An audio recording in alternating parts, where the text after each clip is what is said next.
आता मित्रांनो, दुसरा जो एव्हिडन्स आहे ऑर्गॅनिक एव्होल्युशन साठी, तो म्हणजे आहे मॉर्फोलॉजी आणि एनाटॉमी. आता याविषयी आपण जाणून घेऊया काय आहेत. मॉर्फोलॉजी जो एक सायन्स आहे, एक बायोलॉजिकल डिसिप्लिन आहे that deals with study of external structure. जे बाहेरचं अंग आहे, बाहेरचा जो स्ट्रक्चर आहे कुठल्याही ऑर्गॅनिझमचा, त्याला मॉर्फोलॉजी म्हणलं जातं. आणि मॉर्फोलॉजी अशी एक डिसिप्लिन आहे बायोलॉजीची, जी बाहेरचे स्ट्रक्चर्स कंपेअर करतात वेगवेगळ्या ऑर्गॅनिझमचा आणि त्याचा एव्होल्युशन मध्ये काय एव्हिडन्स आहे ते शोधून काढतात. While anatomy deals with the study of internal structure. आतमधलं जे वेगवेगळे अंग आहे, वेगवेगळे ऑर्गन आहे, त्यांचा जो अरेंजमेंट आहे, बोन्सचा स्ट्रक्चर आहे, बोन्सचं वेगवेगळं अरेंजमेंट जसं आहे, त्यामध्ये काय पार्ट्स प्रेझेंट आहे, म्हणजे इन शॉर्ट आतमधले जे पार्ट्स आहेत त्याला एनाटॉमी असं म्हणलं जातं. सो डायसेक्ट करून कुठल्याही ऑर्गॅनिझमचं डायसेक्शन करून आतले पार्ट्स जेव्हा स्टडी केले जातात, त्याचा अभ्यास केला जातो, तेव्हा त्या सायन्सला एनाटॉमी असं म्हणलं जातं. आता तुम्ही इकडे बघू शकता पहिला जो त्यामध्ये आहे मॉर्फोलॉजी आणि एनाटॉमी मध्ये होमोलॉगस ऑर्गन्स. आता होमोलॉगस ऑर्गन्स म्हणजे काय? आता होमोलॉगस ऑर्गन्स म्हणजे which are structurally similar but perform different function. म्हणजे स्ट्रक्चरली बाहेरनं दिसण्यासाठी ते सेम असतात, पण त्यांचं वेगवेगळं फंक्शन असतं वेगवेगळ्या ऑर्गॅनिझम मध्ये. फॉर एक्झाम्पल, तुम्ही इकडे बघू शकता, हा जो हे सगळे जे आहेत ते हिंड लिम्स आहेत. वेगवेगळ्या ऑर्गॅनिझमचे, वेगवेगळ्या अॅनिमलचे हे हिंड लिम्स आहेत. हिंड लिम्स म्हणजे हात. या सगळ्या ऑर्गॅनिझमचे जे हात आहेत त्यांचे वेगवेगळे पार्ट आहेत. तर तुम्ही बघितलं, हा मॅनचा आहे, ह्युमनचा आहे. ओके, सो ह्युमन्स मध्ये पहिला ह्युमरस असतो, मग रेडियस, उल्ना, मग कार्पल्स, मग मेटाकार्पल्स आणि फॅलेंजिस, असे वेगवेगळे पार्ट असतात. तर तेच पार्ट तुम्ही इकडे सेम कलर मध्ये तुम्ही बघू शकता. बर्ड मध्ये पण मिळला जातो, बॅट मध्ये पण बघायला मिळतो, वेल मध्ये पण बघायला मिळतो आणि हॉर्स मध्ये पण. हॉर्स मध्ये ते दोन्ही पार्ट जरासं फ्यूज झालेले असतात, वाईल बॅट मध्ये हे पार्ट जरा सेपरेट झालेले असतात आणि वेल मध्ये हे सगळे पार्ट प्रेझेंट असतात. सो ह्याला जे म्हणतात ते होमोलॉगस ऑर्गन्स असं म्हणलं जातं. त्यांचं सराउंडिंग जसं होतं त्या प्रकारचं त्यामध्ये मॉडिफिकेशन झालं. फॉर एक्झाम्पल, इकडे मॅनचा जो हात आहे तो वेगवेगळ्या कामासाठी यूज केला जातो. बर्डचा उडण्यासाठी यूज केला जातो, बॅटचा पण उडण्यासाठी यूज केला जातो, वेलचा फ्लिपर म्हणून काम करतो, म्हणजे पाण्यामध्ये पुढे जाण्यासाठी यूज केला जातो, हॉर्सचा पळण्यासाठी यूज केला जातो, वाईल लिझर्डचा चढण्यासाठी यूज केला जातो. प्रत्येकाचं वेगवेगळं फंक्शन आहे, पण त्यांचे जे आतले एनाटॉमी बघितली तर सगळ्यांची सिमिलर आहे, सगळ्यांमध्ये सिमिलर स्ट्रक्चर्स प्रेझेंट आहे. दुसरं म्हणजे वर्टिब्रेट हार्ट आणि ब्रेन. त्यामध्ये पण वेगवेगळ्या ऑर्गॅनिझम मध्ये तुम्हाला सिमिलॅरिटीज बघायला मिळतील. आता इकडे तुम्ही बघू शकता, हा प्लांटचा एक्झाम्पल आहे.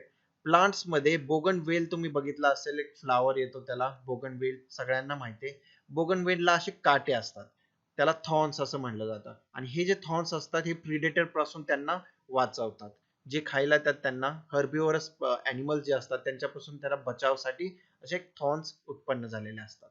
आणि तेच जर तुम्ही कुकरबिटा स्पीसीज मध्ये किंवा कुठल्याही वेलच्या स्पीसीज मध्ये बघितलं तर हे थॉर्न्स मॉडिफाय झालेले असतात टेंड्रिल मध्ये, आणि हे टेंड्रिल त्या वेलीला, त्या क्लाइंबरला सपोर्ट देण्याचं काम करतो. म्हणजे ते दोघेही होमोलॉगस ऑर्गन्स आहेत, पण त्या दोघांचं फंक्शन वेगवेगळं आहे. आता मित्रांनो, हे जे वेगवेगळे अॅनिमल्स आहेत त्यामध्ये होमोलॉगस ऑर्गन्स आहेत, तर ह्याचं काय कारण आहे की वेगवेगळ्या ऑर्गॅनिझम मध्ये वेगवेगळ्या स्ट्रक्चर्स फॉर्म झाले. That is because of evolution. Evolution मध्ये त्यांचं डायव्हर्जन झालंय, एका सिंगल अँचेस्टर पासून त्यांचं अडॅप्टिव्ह रेडिएशन किंवा डायव्हर्जन झालंय. डायव्हर्जन होऊन ते बाहेरी अंग, ते आतमधले अंग तसेच राहिले, पण त्यामध्ये एक सर्टन मॉडिफिकेशन झालंय बेस्ड ऑन सराउंडिंग. दुसरा आहे एनालॉगस ऑर्गन्स. आता एनालॉगस ऑर्गन्स म्हणजे काय? एनालॉगस ऑर्गन्स म्हणजे ते स्ट्रक्चरली डिसिमिलर असतं, म्हणजे वरतून ते वेगवेगळे दिसतात पण त्यांचं फंक्शन सिमिलर असतं, म्हणजे फंक्शन एकच असतं. फॉर एक्झाम्पल, एका फुलपाखरूचं, बटरफ्लायचा पंख आणि एका पक्षीचा पंख, दोघांचं काम, दोघांचं फंक्शन एकच आहे, उडण्यासाठी. पण त्यांचा जो अनाटॉमिकल फीचर आहे, अनाटॉमिकल जेव्हा डायसेक्ट करून आपण बघतो, त्यांचा अॅनाटॉमी बघतो, तर ते वेगवेगळे असतात. आता काही वेळी जर तुम्ही बघितलं पक्षीचा पंख आणि बटरफ्लायचा पंख दिसायला पण सिमिलर आहे, थोडासा सिमिलर असतो, पण जेव्हा त्याची अॅनाटॉमी केली जाते, त्यांचे आतले पार्ट्स बघितले जातात, तेव्हा ते डिसिमिलर असतात, वेगवेगळे असतात. सो ह्याला अॅनालॉगस ऑर्गन्स असं म्हणलं जातं. दुसरं एक्झाम्पल बघितलं तर आय ऑफ ऑक्टोपस. एका ऑक्टोपसचा डोळा आणि एका मॅमलचा डोळा वेगवेगळा असतो. सिमिलर फंक्शन असतं बघण्यासाठी, पण त्याचा जो अॅनाटॉमी आहे ती वेगळी असते, त्याचे आतमधले पार्ट्स वेगळे असतात. सिमिलरली फ्लिपर ऑफ पेंग्विन आणि डॉल्फिन. आता पेंग्विनचा जो फ्लिपर आहे हिंड लिम्स ते वेगळा असतो आणि डॉल्फिनचा वेगळा असतो. आता पेंग्विनचा जो बर्ड्स मध्ये येतो आणि डॉल्फिन जो मॅमल्स मध्ये येतो, दोघांचे हिंडलिम वेगवेगळे असतात, पण सिमिलर फंक्शन असतं. तेच जर तुम्ही प्लांट मध्ये बघितलं तर स्वीट पोटॅटो आणि पोटॅटो, नॉर्मल पोटॅटो. आता स्वीट पोटॅटो ज्याला रताळा असं म्हणलं जातं, तो एक रूट मॉडिफिकेशन आहे, म्हणजे रूटचं मॉडिफिकेशन एका स्टोरेज ऑर्गन मध्ये केलं जातं. वाईल पोटॅटो स्टेम मॉडिफिकेशन, म्हणजे स्टेम मधनं अशी एक ट्युब्यूल बाहेर येते आणि त्याचं पोटॅटो मध्ये रूपांतर होतं, पॉड्स होतात, त्याचे पॉड्स बाहेर येतात, त्याला पॉड्स म्हणतात, आणि त्याचं पोटॅटो मध्ये रूपांतर होतं. हे stem modification as a storage of food. आता मित्रांनो, अॅनालॉगस ऑर्गन्स मध्ये कन्व्हर्जन झालेलं असतं. होमोलॉगस ऑर्गन्स मध्ये एव्होल्युशन मध्ये डायव्हर्जन झालं असतं, एका सिंगल अँचेस्टर पासून त्याचं डायव्हर्जन झालेलं असतं आणि वेगवेगळ्या प्रजाती निर्माण होतात.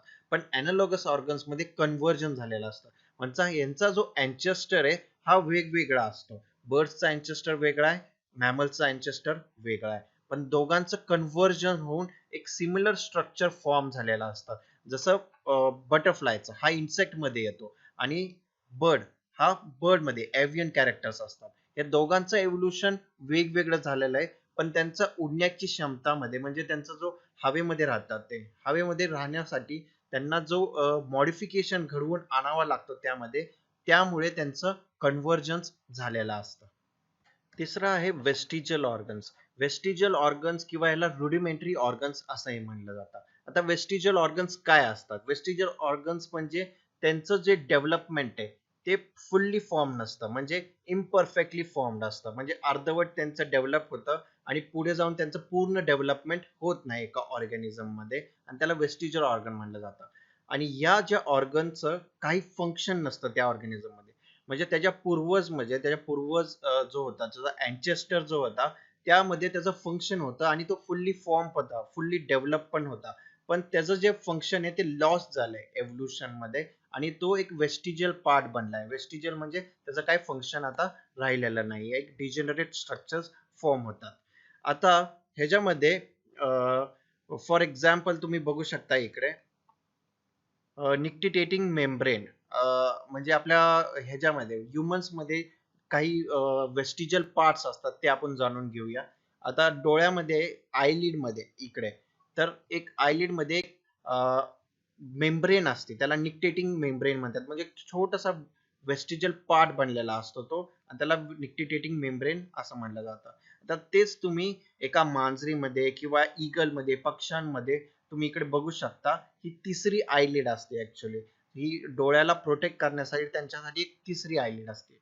आपले पहिला वरची पापणी, खालची पापणी आणि एक तिसरी पापणी अशी असते, आणि ट्रान्सपरंट असते. सो विदाउट ब्लिंक न करता त्यांना जर मॉइस्ट करायचा असेल त्यांचा डोळा, तर ते एक नुसता फ्लॅप असा आत बाहेर करतात. तर तुम्ही मांजरीमध्ये हे खास करून बघितला असेल, तर तो सुद्धा ह्युमन्स मध्ये एक वेस्टिजियल पार्ट बनलेला आहे. दुसरा आहे प्रेझेन्स ऑफ विस्डम टीथ म्हणजे आपला अक्कलदाढ जी आपली आहे ती पहिला म्हणजे थर्ड मोलर पूर्वजांमध्ये जे हे होते, शाकाहारी होते, त्यांमध्ये हा अक्कलदाढ प्रेझेंट होता. तिसरा आहे कॉकिक्स बोन. कॉकिक्स बोन म्हणजे टेल बोन पण असं म्हणलं जातं.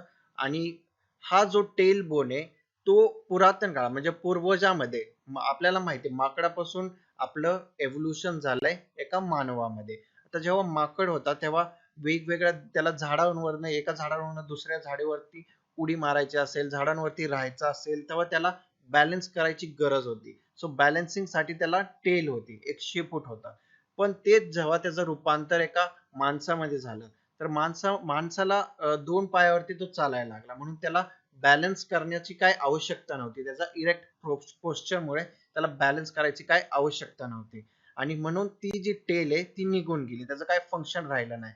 पण अजून पण एक छोटसा not develop, perfectly develop, under perfect developed असे एक बोन असते, त्याला माकड हाड असं म्हणलं जातं आणि त्याला टेल बोन इंग्लिश मध्ये असं म्हणलं जातं. आणि शेवटचं आहे वर्मीफॉर्म अपेंडिक्स अँड द केकम. आता हे पण एक वेस्टिजियल पार्ट्स आहेत. तिसरं आहे मॉलिक्युलर एव्हिडन्सेस. आता आपण पॅलिओन्टॉलॉजी बघितली, पॅलिओन्टॉलॉजी मध्ये फॉसिल्सची स्टडी बघितली, ते सपोर्ट करतात एव्होल्युशनला.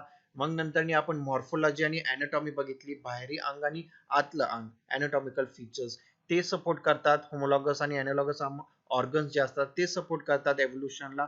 आता तिसरं आहे मॉलिक्युलर एव्हिडन्स. आता मॉलिक्युलर एव्हिडन्स मध्ये आपण बघणार आहोत जेनेटिक लेवलवरती, म्हणजे डीएनए आणि प्रोटीन लेवलवरती. आपल्याला माहिती आहे डीएनए बनलेला असतो न्यूक्लियोटाइड्सनी आणि अमायनो प्रोटीन्स बनलेले असतात अमायनो ऍसिडनी. आणि प्रत्येक डीएनएचा आणि प्रोटीनचा एक सिक्वेन्स असतो आणि प्रत्येक ऑर्गॅनिझम मध्ये हा सिक्वेन्स वेगवेगळा असतो. तर तेच आपण या मॉलिक्युलर एव्हिडन्सेस मध्ये बघणार आहोत. सो आतापर्यंत जे जे एव्हिडन्स बघितले आपण, पॅलिओन्टॉलॉजी, मॉर्फोलॉजी, अॅनाटॉमी, ह्यांपैकी मॉलिक्युलर एव्हिडन्स सगळ्यात बेस्ट एव्हिडन्स मानला जातो फॉर एक्झामिनिंग मॉलिक्युल्स. डीएनए आणि प्रोटीन जेव्हा आपण एक्झामिन करतो, त्याचा अभ्यास करतो, तर सगळ्यात चांगलं आणि कंपाइलिंग एव्हिडन्स आपल्याला मॉलिक्युलर एव्हिडन्स पासून मिळला जातो. मॉलिक्युलर एव्हिडन्स मध्ये मॉलिक्युलर क्लॉक्स म्हणून यूज केले जातात. आता मॉलिक्युलर क्लॉक्स म्हणजे काय असतात? मॉलिक्युलर क्लॉक्स हे अशी गोष्ट आहे की ते दोन स्पीसीज मध्ये अंतर किती आहे, हाऊ दे आर रिलेटेड, म्हणजे दोघांमध्ये किती अंतर आहे एव्होल्युशन मध्ये, ते आपल्याला मॉलिक्युलर क्लॉक्स मध्ये बघायला मिळतं. आता मॉलिक्युलर क्लॉक्स मध्ये करतात काय? मॉलिक्युलर क्लॉक्स मध्ये डीएनए चा सिक्वेन्स आणि प्रोटीनचा सिक्वेन्स हा काढला जातो. हा जो सिक्वेन्स एक्झामिन केला जातो आणि हा दुसऱ्या स्पीसीसशी मॅच केला जातो. आणि जर जास्त सिमिलॅरिटीज असेल त्या दोन सिक्वेन्स मध्ये, दोन ऑर्गॅनिझमच्या डीएनए सिक्वेन्स आणि प्रोटीन सिक्वेन्स मध्ये सिमिलॅरिटीज असेल, म्हणजे त्यामध्ये समानता असेल, तर ते जवळचे स्पीसीज मानले जातात आणि एव्होल्युशन मध्ये त्यांचं जास्त कालावधी नाहीये, म्हणजे आताच त्यांचं काही वर्षांपूर्वी त्यांचं एव्होल्युशन झालं असावं. पण तेच जर डिसिमिलर आहेत, म्हणजे खूप जास्त त्यांमध्ये डिसिमिलॅरिटीज, खूप बदल झालेले आहेत, तर तेच एव्होल्युशन मध्ये भरपूर कालावधी मागे राहिलेले आहेत, म्हणजे त्यांचं एव्होल्युशन भरपूर अंतर आहे, म्हणजे भरपूर काळासाठी त्यांचं एव्होल्युशन झालेलं आहे. फॉर एक्झाम्पल, जर एक चिकन आणि एक गोरिला, एक चिकन आणि एक गोरिला ह्या दोघांचा डीएनए सिक्वेन्स घेतला तर हा खूप बदल मिळतील आपल्याला, म्हणजे या दोन्ही डीएनए सिक्वेन्स मध्ये खूप अंतर असणार आणि त्यांची भरपूर डिसिमिलॅरिटीज असणार, कारण की त्यांचं एव्होल्युशन भरपूर मागे, फार पुरातन काळामध्ये झालेलं आहे. पण तेच जर तुम्ही गोरिला आणि ओरँगुटन किंवा चिंपांझी आणि ओरँगुटन या दोघांचा सिक्वेन्स, डीएनए सिक्वेन्स बघितला, तर त्यामध्ये जास्त एव्होल्युशन झालेलं नाहीये आणि त्यांमध्ये त्यांच्या डीएनए सिक्वेन्स मध्ये जास्त सिमिलॅरिटीज असणार. आता एक फॅक्ट म्हणून तुम्ही बघितलं तर ह्यूमन्सचा डीएनए मॅच कुठल्या ऑर्गॅनिझमशी होतो, बेस्ट मॅच कुठल्या ऑर्गॅनिझमशी होतो, तो म्हणजे चिंपांझी सोबत. आता चिंपांझीचा आणि ह्यूमनचा डीएनए 98% मॅच होतो, 98% आयडेंटिकल आहे. म्हणजे आपल्याला माहिती आहे आपला जो एव्होल्युशन झालेला आहे ते चिंपांझी पासून आपलं एव्होल्युशन झालेलं आहे, तो एक एप होता. आणि तेच जर आपण चिकनचा डीएनए बघितला, मॅच केला, तर मॅच होत नाही, फार कमी, लेस दॅन 50% मॅच होईल आपला चिकनचा आणि ह्यूमनचा, वाईल चिंपांझीचा आणि ह्यूमनचा 98% मॅच आहे.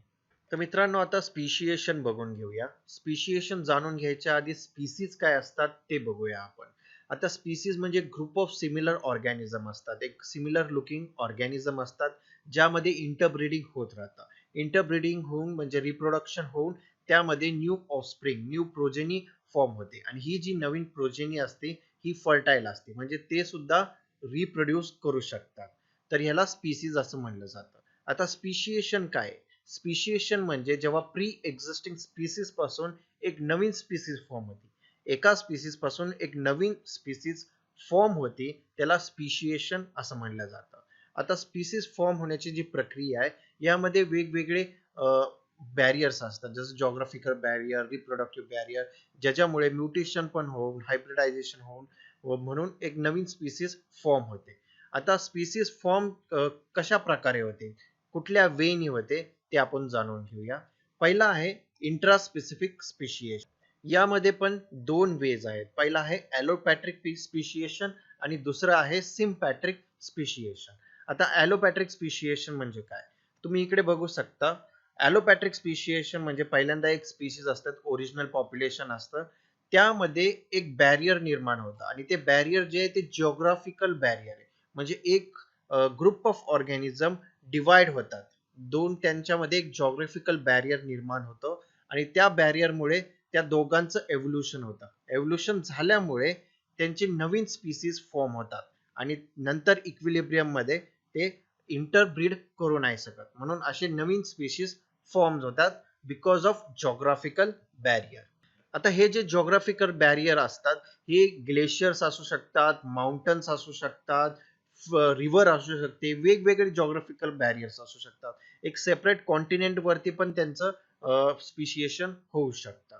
आता एक उत्तम उदाहरण म्हणजे ह्याचं डार्विन फिंचेस. आता डार्विन फिंचेस म्हणजे जेव्हा एक सिंगल सीड इटिंग फिंच होता, त्याचं जॉग्राफिकल आयसोलेशन झालं. वेगवेगळ्या आयलँड्स मध्ये त्याची जी प्रोजेनी गेली, ट्रॅव्हल झाली आणि त्यांचं वेगवेगळं एव्होल्युशन झालं आणि according to the climate, according to the adaptation habitat, त्यांचं वेगवेगळं अडॅप्टेशन झालं, त्यामध्ये एव्होल्युशन झाले आणि वेगवेगळ्या स्पीसीज एका ओरिजिनल फिंच पासून निर्माण झाल्या. सो हे एक ॲलोपॅट्रिक स्पिशिएशनचं उत्तम उदाहरण आहे. दुसरं उदाहरण आहे मार्सुपियल मॅमल्सचं. जेव्हा ऑस्ट्रेलियाच्या आयलँड वरती एक सिंगल मार्सुपियल मॅमल तिकडे गेला होता, त्याचं अडॅप्टिव्ह रेडिएशन होऊन वेगवेगळे स्पीसीज फॉर्म झाले होते. त्यामध्ये पण जॉग्राफिकल आयसोलेशन निर्माण झालं होतं आणि वेगवेगळे स्पीसीज फॉर्म झाले होते. सो हे सगळे ॲलोपॅट्रिक स्पिशिएशनचे उदाहरण आहे. दुसरं आहे सिम्पॅट्रिक स्पिशिएशन. आता सिम्पॅट्रिक स्पिशिएशन मध्ये जॉग्राफिकल बॅरियर निर्माण होत नाही.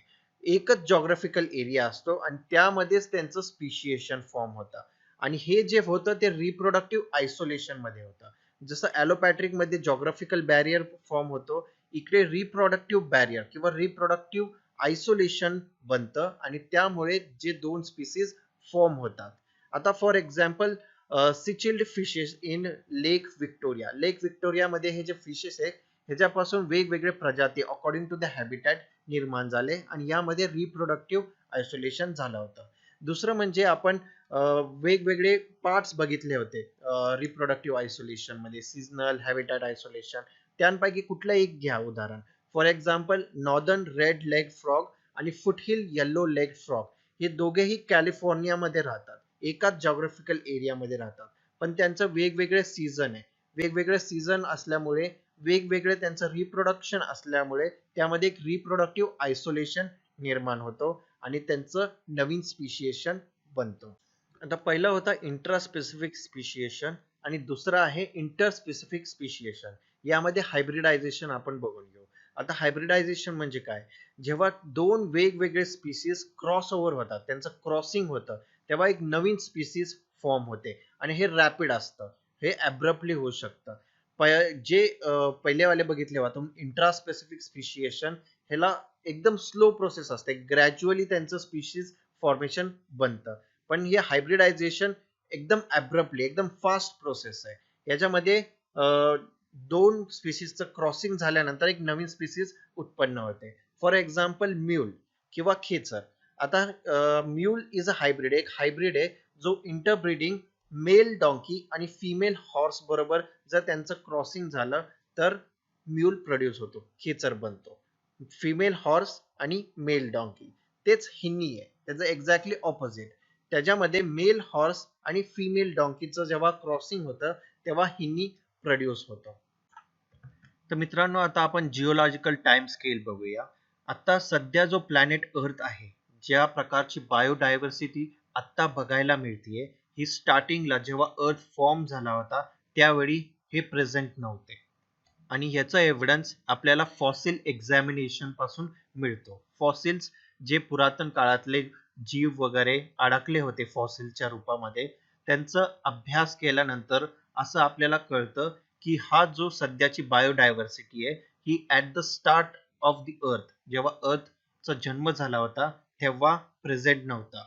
जिओलॉजिकल टाइम स्केलच्या माध्यमातून आपण वेगवेगळे सिक्वेन्स ऑफ इव्हेंट जे घडले वेगवेगळ्या पिरियड ऑफ टाइम मध्ये, वेगवेगळे म्युटेशन्स ओव्हर द एव्होल्युशन झालेले आहेत, हे जिओलॉजिकल टाइम स्केलच्या माध्यमातून आपल्याला कळतो. आता जिओलॉजिकल टाइम स्केल जो आहे तो 6 मेजर इराज मध्ये डिवाइड केलेला आहे. Eras based on major environmental changes जे घडले अर्थ मध्ये, मोठमोठे जे एक्सटिंक्शन आणि नवीन स्पीसीसचा उत्पन्न झाला, ह्या बेसच्या अनुसार 6 वेगवेगळे इराज मध्ये जिओलॉजिकल टाइम स्केल डिवाइड केलेला आहे. आणि हे इराज पुढे जाऊन त्यांचं अजून डिव्हिडेशन झालंय आणि एपॉक्स मध्ये त्यांचं विभाजन झालं आहे. आणि हे एपॉक्स आणि पिरियड्स हे छोट्या छोट्या भागांमध्ये, छोट्या छोट्या इव्हेंट्स, लँडमार्क्स जे झाले होते त्याच्या अनुसार डिव्हिडेशन झालं आहे.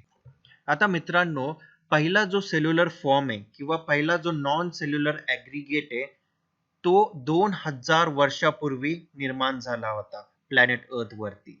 आता जी एक्झॅक्ट मेकॅनिझम आहे जेणेकरून हा जो नॉन सेल्युलर फॉर्म आहे याचा पहिल्या सेल्स मध्ये, पहिल्या नोन सेल्स मध्ये रूपांतर झालं होतं, तो एक्झॅक्ट मेकॅनिझम आज पण आपल्याला माहित नाहीये. पण आपल्याला असं माहितीये की पहिला सेल जो निर्माण झाला होता त्यामध्ये ऑक्सिजन रिलीज करण्याची ॲबिलिटी होते. सर्व सेल्स मध्ये नव्हते, पण त्यांपैकी काही सेल्स असे होते ज्यांमध्ये ऑक्सिजन रिलीज करण्याची ॲबिलिटी होते. आणि ती जी ॲबिलिटी आहे आत्ताच्या स्थितीमध्ये फोटोसिंथेसिस ज्याला आपण म्हणतो त्या प्रक्रियेशी मिळती जुळती होते. म्हणजे सोलर एनर्जी यूज करून हायड्रोजनला स्प्लिट करून ऑक्सिजन रिलीज करणे by with some help of pigments, ती त्यांच्यामध्ये ॲबिलिटी होती. आता हे जे सिंगल सेल्ड ऑर्गॅनिझम्स आहेत ह्यांचं रूपांतर slowly gradually multi cellular life forms मध्ये झालं. 500 मिलियन इयर्स अगो इनव्हर्टिब्रेट्स जे म्हणतो आपण ते ऍक्टिव्ह झाले आणि त्यांचं उत्पादन सुरू झालं. त्यानंतर जॉलेस फिश जो असतो तो 350 मिलियन इयर्स अगो त्याचा निर्माण झाला. 320 मिलियन इयर्स अगो त्यानंतर सी वीड्स आणि काही वेगवेगळे प्लांट्सचे प्रजाती निर्माण झाले. आता आपल्याला माहिती आहे जो पहिला ऑर्गॅनिझम होता जो लँड वरती आला, फर्स्ट ऑर्गॅनिझम, हा ओशन्स मधनं आला. म्हणजे ओशन्स मध्ये पहिला लाईफ फॉर्म झाले होते, जे प्रोटेनॉइड्स, सिंगल सेल, मल्टी सेल्स जे निर्माण झाले हे ओशन्स मध्ये झाले. त्यानंतर पहिल्या लँड वरती जे ऑर्गॅनिझम आले ते प्लांट्स होते. पहिली जी प्लांट स्पीशीज आहे ती लँड वरती आल्याच क्षणी ते पूर्ण लँडला कव्हर झाले. म्हणजे ॲनिमल, पहिला जो ॲनिमल आहे तो लँड वर यायच्या आधीच त्याचं पूर्ण डॉमिनेशन झालं होतं. आता पहिला जो ऑर्गॅनिझम होता जो लँड वरती आला आफ्टर प्लांट, तो एक फिश होता. आणि फिश ज्याचे जे फिन्स होते ते स्ट्रॉंग होते, बिकॉज ऑफ दॅट तो इझिली लँड वरती चालू शकत होता. सो असा फिश पहिला लँड वरती आला पाण्यामधनं. तो पाण्यामधनं एकदा का लँड वरती आला तो तिकडे जगायला लागला आणि परत पाण्यामध्ये तो गेला नाही. आणि हे 350 मिलियन इयर्स अगो घडलं होतं. आता मित्रांनो, पहिला असं घोषित केलं होतं की सीलकांत किंवा लोब फिन्स हे एक्सटिंक्ट झाले होते अर्थ पासून. पण 1938 मध्ये 1938 मध्ये एक फिश पकडला होता साऊथ आफ्रिकामध्ये. आणि इट हॅपन्स टू बी की तो जो फिश आहे तो सीलकांत होता, जो की एक्सटिंक्ट घोषित केला गेला होता. आता हे जे सीलकांत होते किंवा लोबफिन्स होते ह्यांचं रूपांतर पहिल्या ॲम्फिबियन्स मध्ये झालं. ॲम्फिबियन म्हणजे आपल्याला माहिती आहे जो लँड वरती आणि वॉटर वरती दोघांमध्ये तो जगू शकतो. हे फर्स्ट ॲम्फिबियन्स सीलकांत किंवा लोबफिन्स पासून इव्हॉल्व झाले होते. आणि आजचे जे फ्रॉग्स आहेत, जे बेडकं आहेत, फ्रॉग्स अँड सॅलामँडर्स, ह्यांचा जो अँसेस्टर होता तो लोब फिन होता. हे अॅम्फिबियन्स पुढे जाऊन रेप्टाइल्स मध्ये रूपांतर झालं यांचं किंवा एव्होल्युशन झालं. आणि यांची जी अंडी होते ते सॉफ्ट शेल नव्हते जसे अॅम्फिबियन्सचे असतात. फ्रॉगचे जसे सॉफ्ट शेल असतात आणि उन्हामध्ये ते सुकून जातात. तर हे जे अॅम्फिबियन्स रेप्टाइल्स मध्ये कन्वर्ट झाले होते यांचे शेल हार्ड होते, थिक होते. आणि हे जे रेप्टाइल्स होते हे टर्टल्स, टॉर्टायझेस, क्रोकोडाइल्स वेगवेगळ्या प्रजातीमध्ये यांचं एव्होल्युशन झालं. पुढचे 200 मिलियन इयर्स हे रेप्टाइल्स वेगवेगळ्या शेपचे, वेगवेगळ्या सायझेसचे अर्थमध्ये त्यांचं डायव्हर्सिफिकेशन झालं.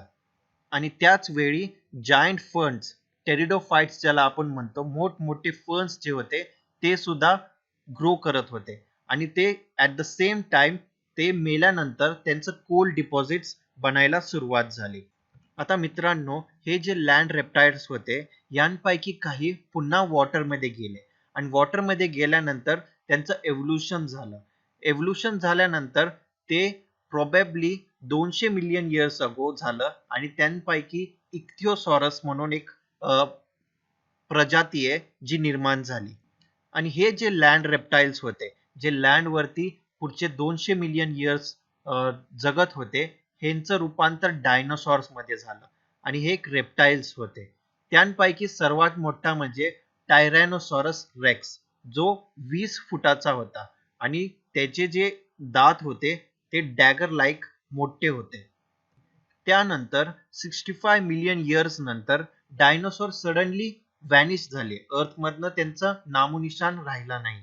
का झाले आज पण आपल्याला माहित नाही. काही जण म्हणतात की क्लायमेट चेंज झाला, काही जण म्हणतात मोठमोठे ऍस्ट्रॉइड्स अर्थला हिट झाले आणि त्यामध्ये ते मेले, काही जण म्हणतात व्हायरसमुळे मेले आणि काही जण म्हणतात की गॅमा रेडिएशनमुळे त्यांचा अंत झाला. पण मेन कारण काही आहे आज पण आपल्याला माहित नाही. काही जण हे पण म्हणतात की त्यांचं एव्होल्युशन होऊन बर्ड्स प्रोड्यूस झाले. पहिला जो मॅमल प्रोड्यूस झाला हा श्रीव लाईक होता आणि ह्याचा जो फॉसिल होता एकदम छोटा स्मॉल साईज होता, एका उंदरा एवढा. आणि हे जे मॅमल्स होते हे विव्हिपॅरस होते, म्हणजे हे अंडी घालत नव्हते. ओव्हिपॅरस लाईक डायनोसॉर. हे त्यांचा जो अनबॉर्न चाइल्ड होता या मादेच्या गर्भामध्येच त्याचं पोषण व्हायचं. मॅमल्स जे होते ते रेप्टाइल्सच्या तुलनेत खूप इंटेलिजंट होते. ते डेंजर जो आहे ते सेन्स करायचे आणि अवॉइड पण करायचे. जेव्हा रेप्टाइल्सचा पूर्ण नामोनिशान मिटला गेला अर्थ पासून तेव्हा मॅमल्सचं उत्पादन खूप जास्त झालं आणि पूर्ण धरतीवरती, पूर्ण अर्थ वरती मॅमल्सनी कब्जा केला. हे साऊथ अमेरिकामध्ये रिझेंबलिंग हॉर्स सारखे होते. Hippopotamus, bear, rabbit etcetera. Continental drift जेव्हा झालं तेव्हा पाउच्ड ॲनिमल्स जे होते, पाउच मॅमल्स ज्याला मार्सुपियल्स आपण म्हणतो, ते ऑस्ट्रेलियामध्ये जगत होते आणि यांना काही कॉम्पिटिशन नव्हतं म्हणून यांची जी अडॅप्टिव्ह रेडिएशन, वेगवेगळ्या प्रकारचे अडॅप्टिव्ह रेडिएशन झालं त्यामध्ये. आणि काही मॅमल्स असे होते जे पाण्यामध्ये गेले आणि पाण्यामध्ये गेल्यामुळे त्यांच्यामध्ये एव्होल्युशन झालं आणि ते म्हणजे whales, dolphins, seals, sea cows हे वेगवेगळे निर्माण झाले.